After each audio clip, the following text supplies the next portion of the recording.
By now, you have probably heard of COVID-19 or coronavirus disease discovered in 2019, which is responsible for a global pandemic.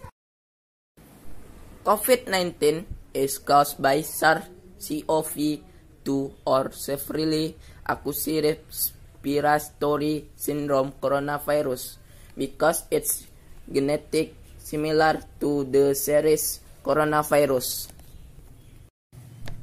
which was responsible for the SARS outbreak in 2022. Now, coronavirus that circulates among humans are typically benign and they cause about quarter of all common cold illnesses in COVID-19. What happened is that there was a coronavirus circulating among bats, which are a natural animal reservoir, and it mutated just enough to start infecting an intermediate host. The pangolin, an animal that looks like a cross between an anthill and an armadillo in late 2019, the coronavirus mutated again and started causing disease in humans. The outbreak began in China, but has since spread around the world.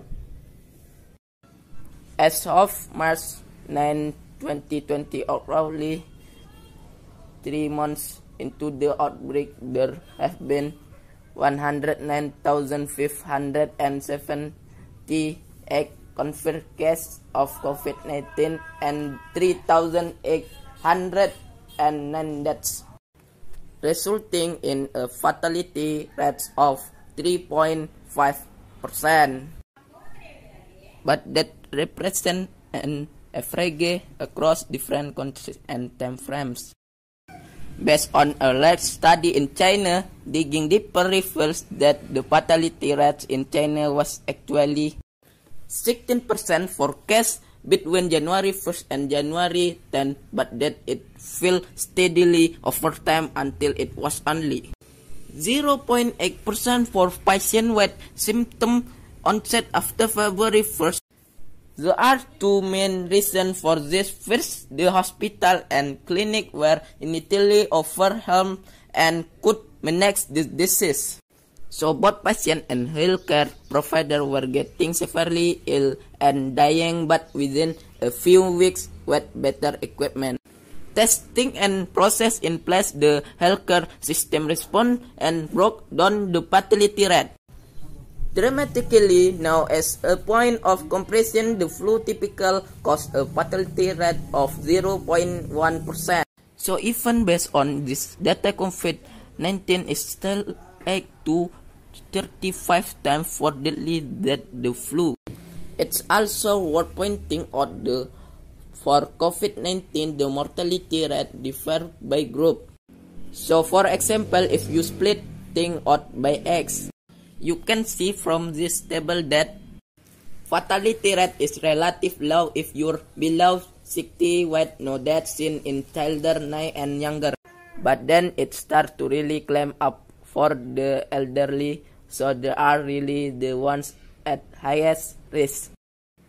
Similarly, the fatality rate is higher for folk with hypertension, diabetes, cardiovascular disease, chronic respiratory disease, and cancer relative to folk without any of these conditions. Of course, a lot of the elderly typically have one more of this condition, so it's not surprising that they go head in head. Now I'll talk the COVID-19 pandemic is still ongoing. The good news is that in China and also in South Korea, the number of new cases per day has dropped off less due to the aggressive public health measures like quarantine, aggressive testing, and ensuring hospitals have the right equipment and staffing. Based on the current data, over 18% of the patients with COVID-19 have a mild infection, and some people do not develop any symptom at all. For others, they can develop symptoms that can range from pretty mild like fever, cough, and shortness of breath all the way to serious problems like pneumonia. Severe lung damage can cause acute respiratory distress syndrome or ARDS, which occurs when the lung inflammation is. The severe infection can cause septic shock, which happens when the blood pressure falls dramatically and the body organs are starved for oxygen.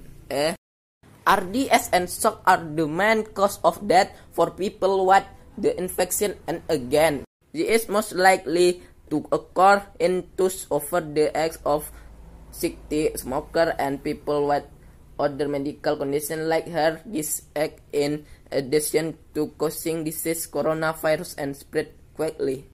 Usually, the virus spread when people cough or sneeze, and tiny droplets containing the virus are released. These droplets can land on another person's mouth, nose, or eyes, and that allows the virus to enter a new person. When a person with COVID-19 travels to a non-affected area, this is called an important case. If they start spreading the disease to household contact and those around them, it's called local transmission.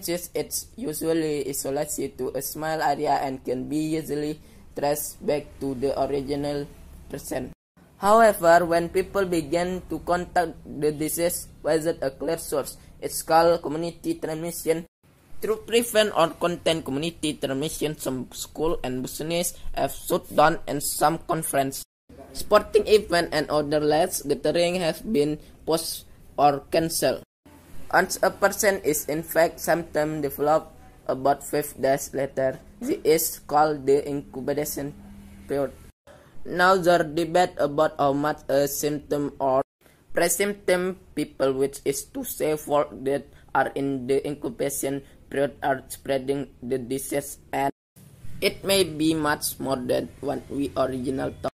Viruses are given a reproductive number or are not based on how quickly they spread, and person-to-person transmission has been confirmed both in an onset of China and are not of one. That an infected person pass it on to one new person and are not of two, means that one person spread it to two new people and so forth. If the R naught is below 1, the infection peters out. If it's at 1, it stays steady, and if it's above 1, that it continues to spread. The current estimation for COVID-19 is R naught of 2.2 as a point of comparison. The R naught of the flu virus is about 1.3, so COVID-19 spread with a bit more easily. To confirm the diagnosis, a reverse transcription polymer chain reaction or RT-PCR test can be done, which can detect very small amounts of viral RNA. It's worth mentioning, however, that early in the disease, the RT-PCR can often miss the infection altogether, meaning that it's not very sensitive. So, if severe pulmonary disease is suspected, a chest CT should also be done to help detect the presence of viral pneumonia. It's also important to look for other causes of similar symptoms by doing things, for example, like a quick flu test or a respiratory viral panel to look for alternative causes of the symptoms. Treatment is focused on supportive care, such as providing fluids, oxygen, and ventilatory support for really ill people. There are also early data showing that REM, this an antiviral drug previously used against Ebola, can be helpful, and it's being tested in large-scale clinical trial in the US and China. Unfortunately, there are no vaccines currently available to protect against COVID-19. Having said that, there are some being researched, including one that is in clinical trial and will likely be ready by 2021. So, the main goal is to avoid person-to-person transmission in areas with community transmission. Anyone with mild symptoms, regardless of which they have been diagnosed as having COVID-19 or not should wear a mask and they should self-quarantine. Within their home, if those symptoms worsen, they should call their clinic or use telemedicine to talk to a clinician. For people with symptoms that live with other or even with pets, they should self-quarantine in a separate room and use a separate bedroom. If possible, and they should avoid sharing household items like bedding or eating utensils. In fact, there has been a confirmed case of human-to-dog transmission, where COVID-19 went from a person to their pet dog. However, the dog did get sick, and there's no evidence that pets can spread this disease or become sick. So it's not necessary to take measures against companion animal.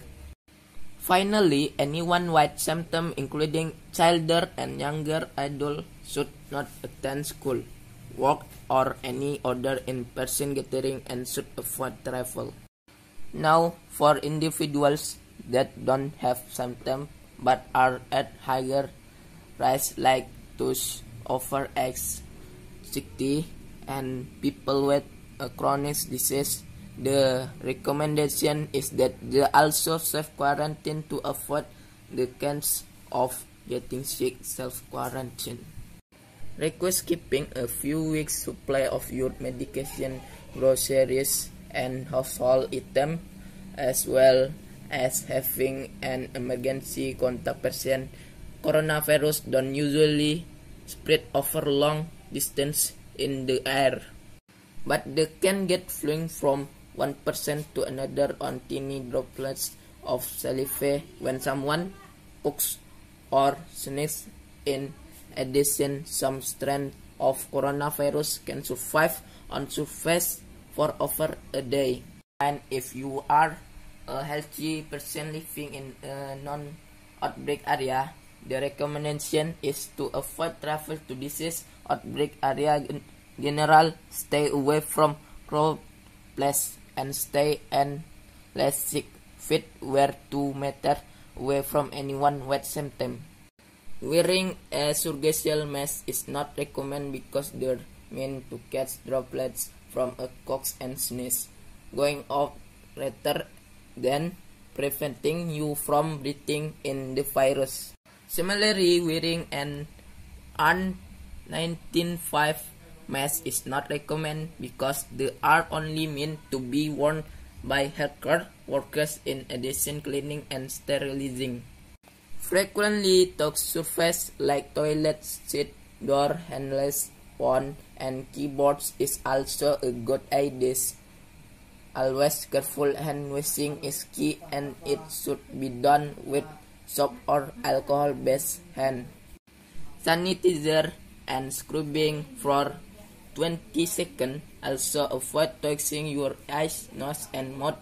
This is the area known as your T-zone.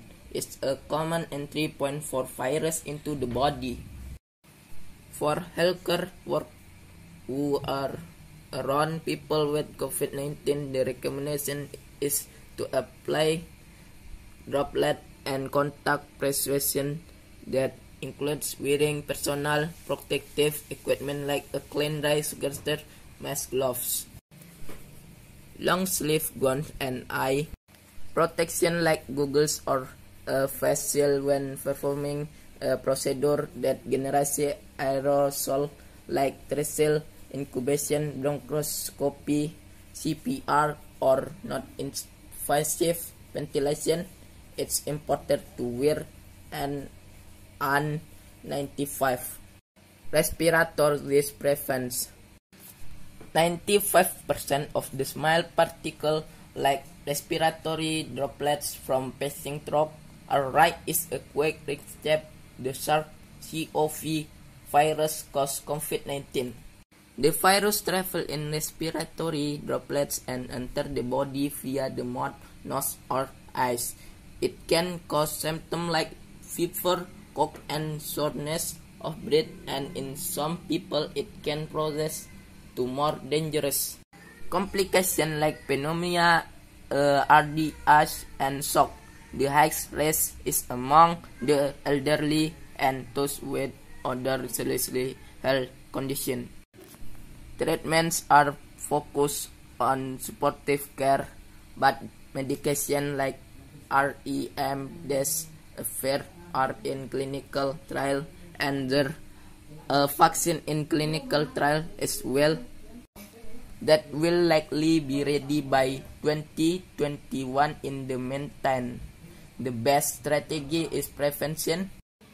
This includes careful hand washing, avoiding traveling to disease outbreak area and crowded places when possible, avoiding touch your T-zone, and if you are a healthcare worker, use personal protective equipment.